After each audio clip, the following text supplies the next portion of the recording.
তুমি ভাবতে পারো ওই বাড়িতে ওই মেয়েটার সঙ্গে প্রত্যেকটা মুহূর্তে আমাকে হাসি মুখে কথা বলতে হচ্ছে।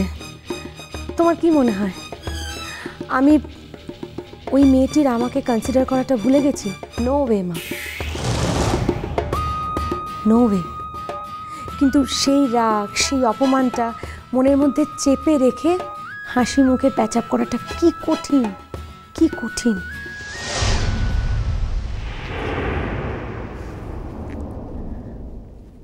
মা,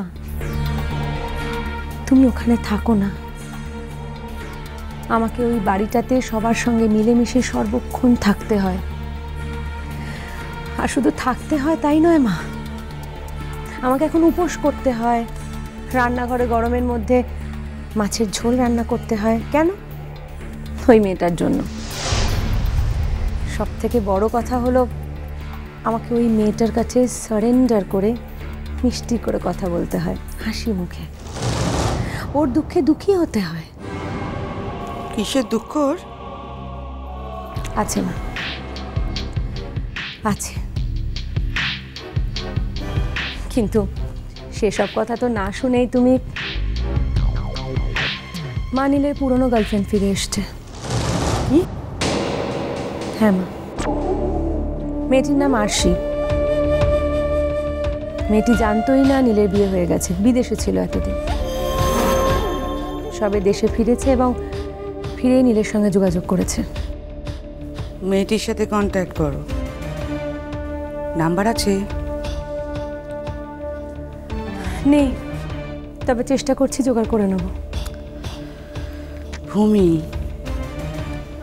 এই তোমার শেষ সুযোগ। এটা যদি হারাও, কাজল মেয়েটিকে কোনো দিন ডিঙা ভাসিতে ফেরত পাঠাতে পারবে না। কিন্তু একটু ধৈর্য ধরো মা, বেশি তাড়াহুড়ো করলে সবটাই পণ্ড হয়ে যাবে। আমার আর ধৈর্য নেই ভূমি। যদি কোনো প্রোগ্রেস দেখতে পেতাম তাহলেও একটা কথা ছিল, উল্টোটা মেয়েটা দিনের পর দিন ওই সংসারে গেড়ে বসছে। আর তো কটা দিন মা, তোমার আমার মিলিত শক্তির কাছে ওই মেয়েটির শক্তি কতটুকু? বেচারি মেয়ে। মাঝে মাঝে কষ্ট হয় ছেলেটার জন্য। যখনই ভাবি বাকি সারাটা জীবন মন্দিরের সেবিকা হয়ে পাঁচ ভূতের সেবা করে কাটাতে হবে, তখনই মনে হয় আরে উর্বশীর মেয়ে, ওর এর থেকে যোগ্য পাওনা আর কিছু হতেই পারে না। মার কৃতকর্মের ফল তো মেয়েকেই পেতে হবে, তাই না?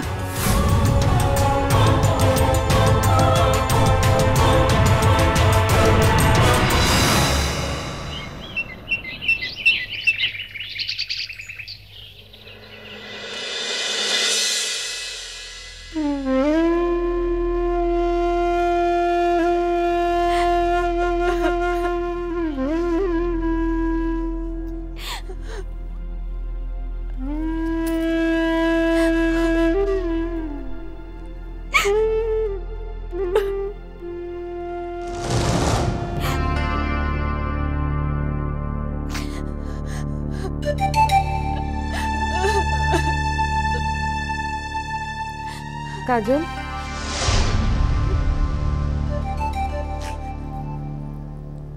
কটা বাজে খেয়াল আছে? এই কিছুক্ষণ আমি ছিলাম না, দুপুর গড়িয়ে বিকেল হতে চললো, না চা না খাওয়া, এভাবে বসে রয়েছো তুমি? আমি সকালে ঘুম থেকে উঠেই স্নান করেছি ভূমি দিদি। খাওনি তো? ঠিক জানি আমি।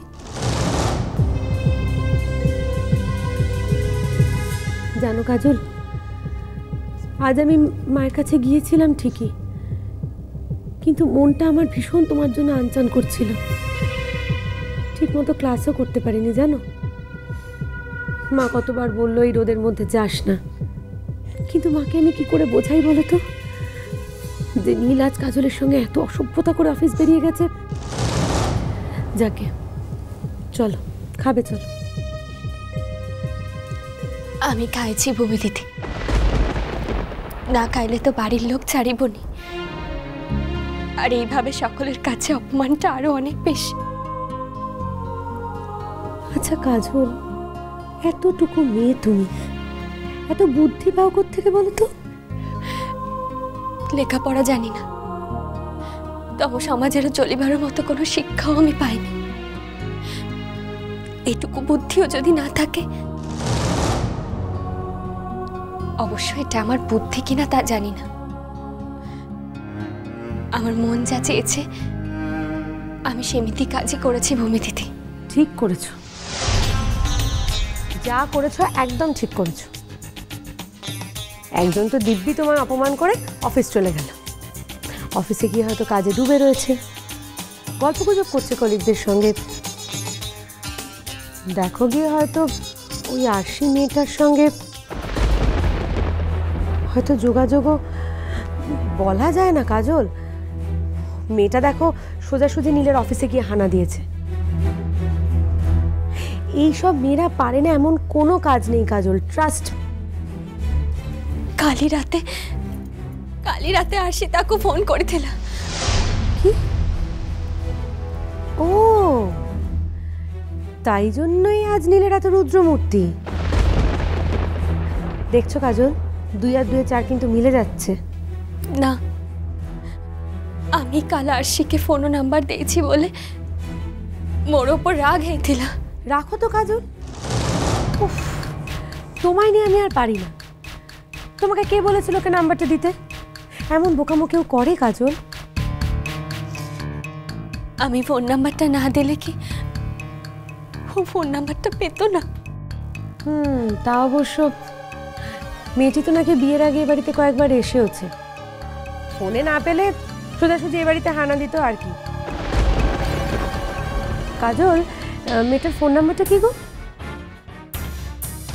কোন ভূমি দিদি?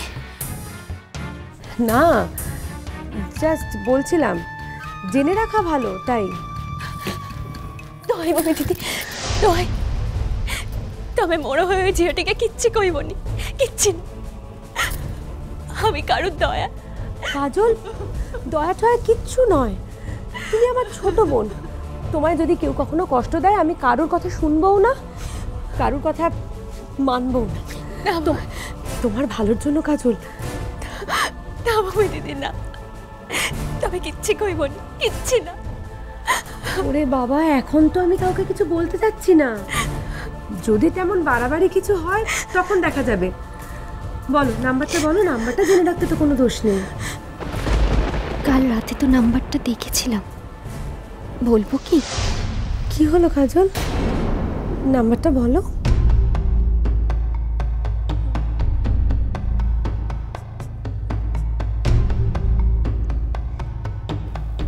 নাইন 8 3